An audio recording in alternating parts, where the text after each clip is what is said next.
Hello YouTube. Today we are gonna drive a little eco hatch with a flare. This is the Lexus CT200h, which stands for hybrid. This car has one of the world's popular hybrid systems. And the question is it a good daily driver? Let's start at the front. This car was introduced in 2011 and in 2014 it got a facelift. You can see right now over here. It's built on the Toyota's MC platform. And the platform we all know from the first generation Prius. The Toyota Auris is on that. The old RAV4 is on the platform as well. So that's the platform actually. This car is built on. I think it's quite a decent platform. So let's take a detailed look. So let's start at the front. We have here the headlight unit of the Lexus.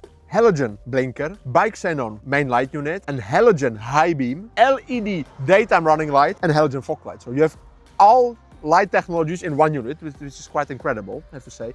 No park distance control over here. Over here we have a nice Lexus badge with this blue, which is indicating that it's a hybrid. On the side there is nothing special, just a clear lines with a little hybrid badge over here. As you can see, it's not really a long car. It has only 4 meters, 30 centimeters long, so it puts it firmly in a compact hatchback size. But unlike a Prius, which is I think just as long, this is way more premium. So let's take a look at those premium wheels. They are 16-inch with nice Lexus logo over here. Single piston brake caliper, so with the disc brakes. Fuel cap over here.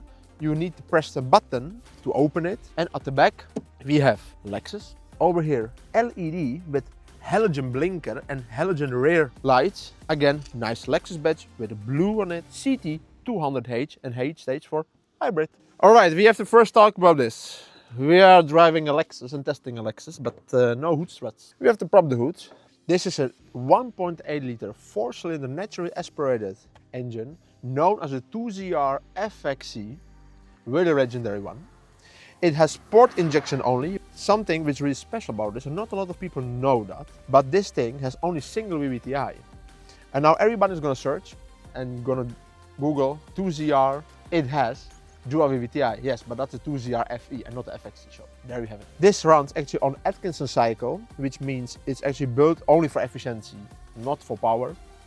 Even the high compression ratio of this engine, which is 13:1, this car has only 98 horsepower and 142 Nm of torque on its own by the engine, so that's not a lot.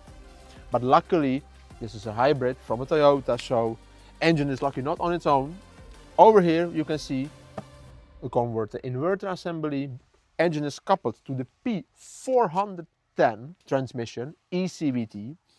In that ECVT is MG2 and MG1. So combined it has 136 horsepower. Torque, I don't know, because Lexus doesn't mention it. So that's quite difficult. And as you can see, this is really serviceable, really nice engine bay. Never touch this because it's for inverter converter. Here is your ECU, inverter converter assembly, washer fluid and coolant and an oil dipstick. So there you have it. And listen to the sound. It sounds really Japanese. So I have a hob behind the steering wheel, which is leather wrapped. And here is where you can really see Lexus instead of Toyota. I mean, things are here really premium. This cabin is really made out of really nice quality materials. We have hardback over here, all right. Some nice cloth, which feels really premium. Nice leather for your elbows, which is really cushy, so that feels really nice. Even your mouse pad feels really nice, so you can rest your arm on it and do some PC master game. Steering wheel can be heated, but we don't have a button for it, so this one isn't, but it can be heated. As well, those seats, they are Alcantara all over, I think. It feels like Alcantara. Not heating, but if you have the heated one, you have here 2 buttons, you can so turn them for heating. A nice shift knob, which feels actually, after all those kilometers, it feels really nicely. This car has done 285,000 kilometers. 2 cup holders, I mean, for your dopper. We have even one in the door, and you can fit the dopper right over there. We have a review mirror with a dimming function, which is nice. This car is equipped with a 10-speaker sound system, which sounds quite nice, I have to say. We could not get our test tracks on it because the Apple phone won't connect via USB. We have tested lots of radios and even some other stations and everything. Yeah, it sounds quite decent, and I think this is a C, almost a C plus actually sound system. The bass is quite strong, it doesn't distort. That little subwoofer at the back does a really nice job. The mids, you have really nice highs mid. All those mid-range speakers are right on the top of the dash, so that means you have quite high sound stage, which makes it really spacious and sounds quite good. Tweeters over here, which sounds pretty good, C+.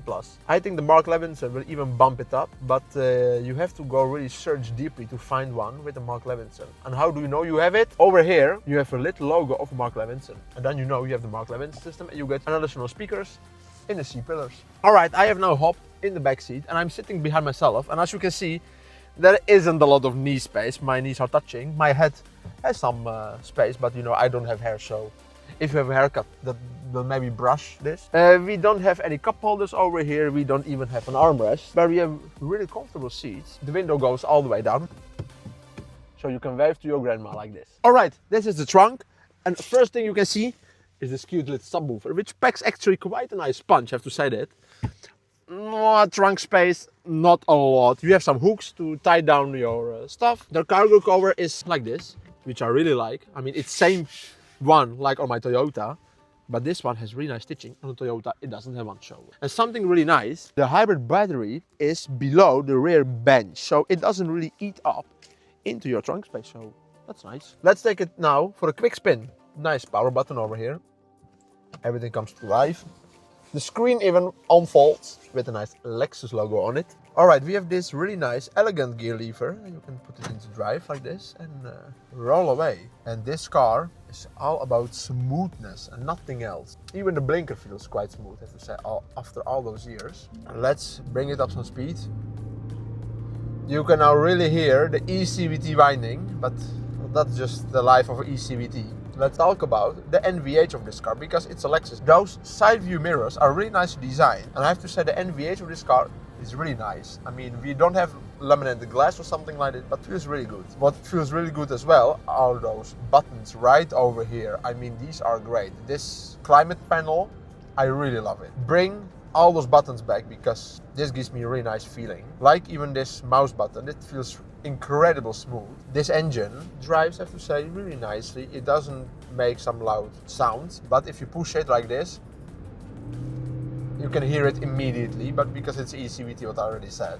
But it's all about driving comfort, and this really feels like that. I mean, the bumps, you don't feel a lot of them in this hatchback. We have the MacPherson strut on the front and we have dual wishbone at the back, and that makes this car actually, I have to say, really stable. We are now going to do a cliche corner, and let's do some braking, a little bit, turn in. We don't have any oversteer because of that suspension, and it feels really, really nicely. And that's actually something you don't see in the segment. That car handles this nice. The seat position in this car is even pretty nice. It really matches the suspension, I have to say. You sit nicely low. It feels a little bit sporty, but the drivetrain isn't sporty at all. The steering input is really nice. It's really light in the normal mode. If you do it in the eco mode, it's even lighter. And if you push it in the sport mode, it gets heavier. We have a mode selection button over here. We have even an EV button. You can turn it right over here, and now you are in eco mode. And eco mode actually it manages throttle mapping, so you can go way more into the throttle without turning on the engine. The accelerations are really smooth, not fast, but smooth. If you push this car into a normal mode, like here, your gauges turn blue, and this actually balances between eco driving and some sporty driving. It creates a healthy balance, I would say. I would prefer the driving mode because this car doesn't have a lot of power. We even have a sport mode. Let's put it in that. You get a tachometer, which I really like. You can see your RPMs, and if you floor it, then the engine will start yanging like this, singing the song of the ECVT. I would not recommend the sport mode.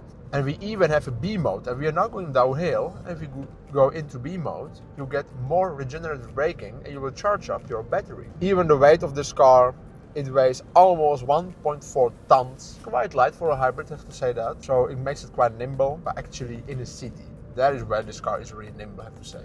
Speed bump. Nothing dramatic, feels really compliant. How does the regenerative braking feel? I have to say pretty nice. If in the B mode it's quite strong, but if you are known to drive hybrids, then it feels pretty nicely. If this is your first hybrid, then you're gonna thinking, oh, does it feel a little bit strange? It feels somebody's not like pulling on me, but that is how the regenerative braking actually works. Other side of that regenerative braking is you don't wear your brake pads as fast. So your maintenance costs are also on the brake pads quite low. But I would recommend to do sometimes some hard braking to prevent the rust on the discs. From a practicality, yeah, I mean, if you have small family, yeah, then you will fit everything in it. In your ownership, this will be really nice, so you will actually love it, I think. Because those 2ZR FXC engines are known for their reliability. I mean, you see them everywhere around the world in the taxi fleets. No, not those Lexuses, I mean, then you have really premium taxi. But all those Priuses, Toyota CHR, all of them run on this engine. That is really nicely. Sometimes, yeah, they wanna leak a head gasket, and the head gasket is quite expensive. So beware of that. Other thing, what can be quite expensive as well, is the nickel metal hydride battery this car has. And you can see right now the filter what it has. Keep that filter clean. Keep that opening open, because it uses your cabin temperature to cool itself down. If you block it, that battery will overheat and then it will degrade really fast. Beware of that. The main question is, how is the fuel economy of a hybrid? Because that's why you're buying a hybrid. The fuel costs are nice low. We are averaging 6 liters on 100 kilometers, which is really nice. So your overall running cost will be quite low. And let's check out the reverse camera we have and the shifter. I mean, this is, I really love this because it's so easy. It's an electronic shifter, I know, but it feels really nicely. As you can see, the backup camera has really low resolution, but we are talking about a car from 2011. Put it into park with this button and voila. Shut it with this nice key fob right over here. Nice Lexus badge on it. But do you like a Lexus? Of course, because it's a great daily driver. It's not sporty. I mean, the drivetrain is not sporty, but for daily use, you can't go wrong actually with those. So they're economical, they drive incredibly smoothly. NVH is perfect on those cars. So I do actually fully recommend them. So let us know, how do you like a Lexus? Do you own one? Or do you drive rather Toyota, because you know this is Toyota under the skin? So thank you for watching, like and subscribe. We will see you in the next time. Ciao.